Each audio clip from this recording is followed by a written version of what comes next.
Wasak ang sinasakyan nilang motor na tumilapon ng may 10 metro. Tumumba ang sinalpok na barrier at nabasag ang bahagi ng mga simentong harang na katabi nito.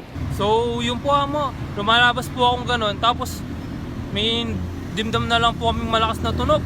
Parang sabi niya, parang ganito po yun, bugs ha. Kami po lahat nangapagkirot po kami doon sa dimdam po namin kasi di man po namin balo bigla na lang biglang malakas yung tunog mo. Ay mga tao nagpulay po sila, akala nila ano po yung nangyari doon. Kaya kami po nilawe po namin, tapos nung nilawe po namin, nakita namin nasabal yung lalaki doon sa bato mo. Opo.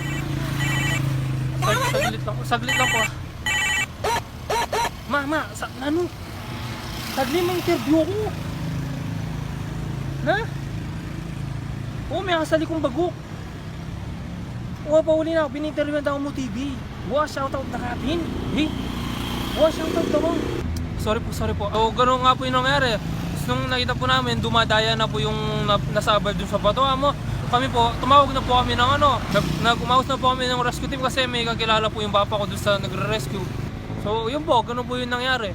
Sumasali lang po ako ng bagok, tapos ganun po yung nangyari. Nakakatrauma po yung nangyari. Siyempre, di man po akalain yun. Pwede ko po bang shoutout yung mama ko kasi pesalwan na lang po ang bagok.